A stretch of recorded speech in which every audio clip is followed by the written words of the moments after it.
Hey everyone, welcome back to another video.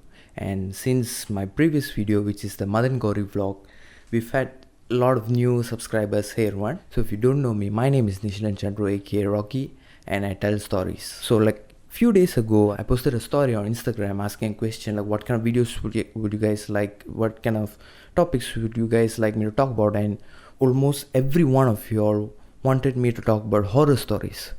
So I've done some research and here you go. So this case that I'm going to talk about today is the possession of LATOYA AMMONS. So in November 2011, LATOYA AMMONS and her 3 children along with her mother Rosa Campbell moved into a rental house in Gary, Indiana, USA. And within weeks after moving in, LATOYA and her mother Rosa Campbell started to sense like things are not right in their house. They felt like something's not right. So if you guys didn't know, they moved in during November, which is November and December is like winter month in USA. It's always snowing and it's very rare to see flies around. But what happens was, when they moved in the month December, one day all of a sudden they claimed that black flies swarmed in their house. No matter how many times they killed them, they still kept coming in. It's like straight out of a horror movie. And few days later, LATOYA and her mother Rosa started to experience things even more, little bit more worse. They started hearing noises down in the basement, like footstep sounds, and the sound of their basement door like creaking, like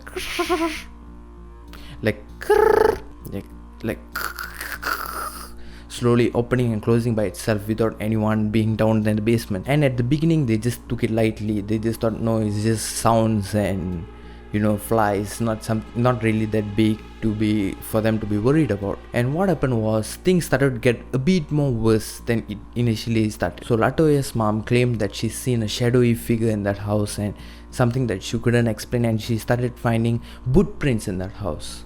Creepy, huh? And as days passed, things started to get really worse. They claimed that their kids were possessed by demons. So LATOYA's kids started to have like physical fights among each other, and they were claimed to be stronger than they usually be. I mean, they are kids, like 7, 9 and 12 years old, but they were acting like really strong people and they were fighting every single day. Things started to get really messy in that house. And one day one of the children had their eyes rolled back all over and they were growling and saying things like it's time to die. That day LATOYA's daughter actually levitated on the air, like it's basically just like a ghost movie.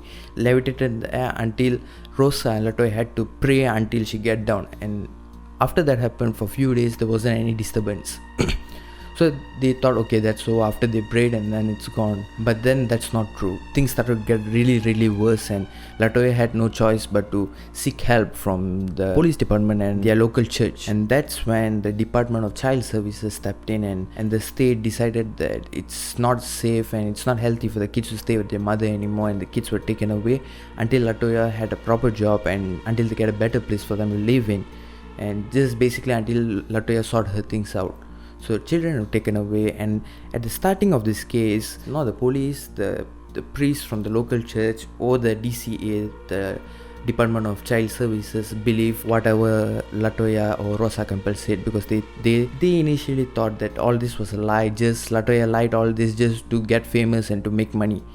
But things soon changed when all of them witnessed something on their own. During the investigation of this case, a 37-year-old police captain named Charles actually went in the house and he came out as a believer. He went in skeptical, but then he came out as a believer. After he came out of the house after investigating about this case, he claimed that his, the AMF radio, like the walkie-talkie thing that the police have in their car, started to, when he was talking to another person, suddenly heard a noise like someone shouting, "You in there," like that. And it's something that till date he could not explain. He don't know where the sound came from. It wasn't his partner that he was talking to. They both don't know where the sound is coming from. And this is one guy. And another police officer actually took a photo. I'll just put it somewhere here. He took a photo of what he claimed is the shadowy figure that Rosa Campbell and LATOYA saw. And then few witnesses from the DCA, the Department of Child Services, actually witnessed the kids walking up the wall backwards, like actual demon. They claim they actually saw that, and even few of the nurses from the hospital saw that, the same thing, that the children were walking up the wall backwards. They were witnesses of this.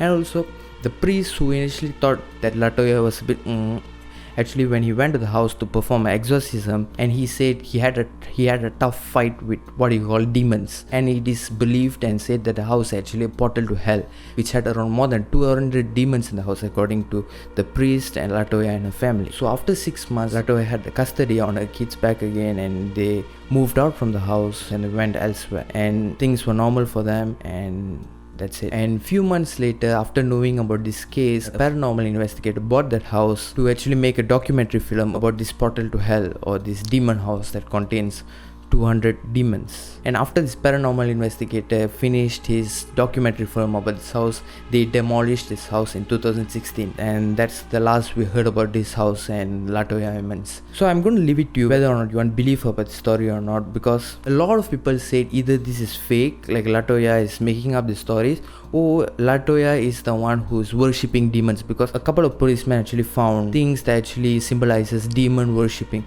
So they think LATOYA is the one who's worshipping demons and calling in all of the demons, and I don't know, maybe for money or fame.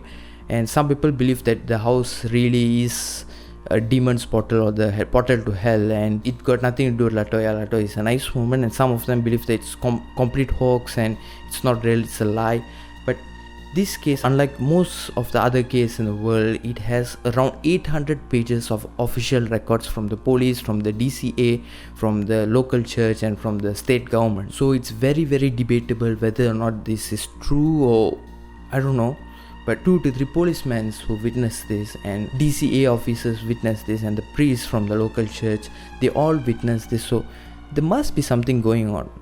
I'm not saying that it's ghost or demon, but something's really not right over there. So I'm just going to leave it to you. You guys decide. And yeah, that's it for this week's video. I hope you liked it. I hope it creeped you out a little bit. And let me know in the comment section what you guys want me to talk about next week and the upcoming weeks. And I will talk about it if I can, if I like it as well. So yeah, see you guys next week. Bye.